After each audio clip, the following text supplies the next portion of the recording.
आवक घटलेली आहे आणि त्यामुळे भाजीपाल्यांचे दर हे वाढलेले आहेत। भाजीपाल्यांचा वाढता दर हा आता सर्वसामान्यांना फटका बसू लागलेला आहे। भाजीपाल्यांचे दर वाढलेले आहेत, त्यामुळे सर्वसामान्यांच्या खिशाला कात्री बसलेली आहे, त्यामुळे सर्वसामान्यांना फटका बसलाय।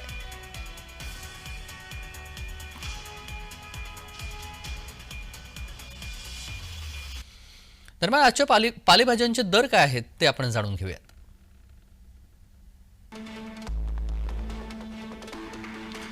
फरसबी आहे 32 रुपये, घेवडा आहे 39 रुपये, काकडी 25 रुपये, शेवगा शेंग 135 रुपये।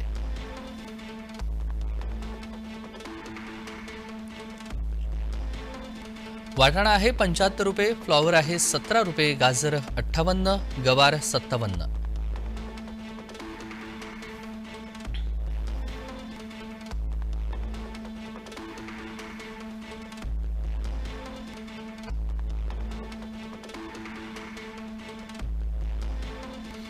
आणि या सगळ्या संदर्भात सविस्तर माहिती जाणून घेऊया। कविता लोखंडे आपले प्रतिनिधी जोडले गेलेले आहेत। कविता, भाजीपाल्यांचे दर हे वाढलेले आहेत आणि अर्थातच त्यामुळे सर्वसामान्यांच्या खिशाला कात्री बसलेली आहे।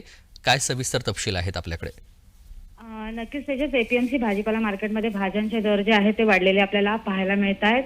आवक जी आहे ती घटलेली आहे आणि त्यामुळे भाज्यांचे दर जे आहेत ते वाढलेले आपल्याला पाहायला मिळतात। त्यामुळे सर्वसामान्य जनतेच्या खिशाला जी आहे ती कात्री बसलेली आपल्याला पाहायला मिळते।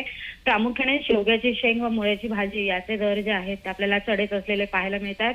आज शनिवार आहे आणि आठवड्याचा शेवटचा दिवस आहे। उद्या एपीएमसी बाजारपेठ जी आहे ती बंद असते, त्यामुळे आज आणि उद्या जे भाजीचे दर आहेत ते वाढलेले आपल्याला पाहायला मिळतात आणि सोमवारी एकंदरच भाजीचे दर कमी होऊ शकतात अशी अपेक्षा देखील व्यापारी व्यक्त करतायत। त्याचबरोबर सामान्य जनतेला याचा जो आहे तो फटका बसलेला आपल्याला पाहायला मिळतोय। तेजस, अगदी धन्यवाद कविता, आपण दिलेल्या सविस्तर माहितीसाठी। बातमी संदर्भातले अपडेट जाणून घेऊ।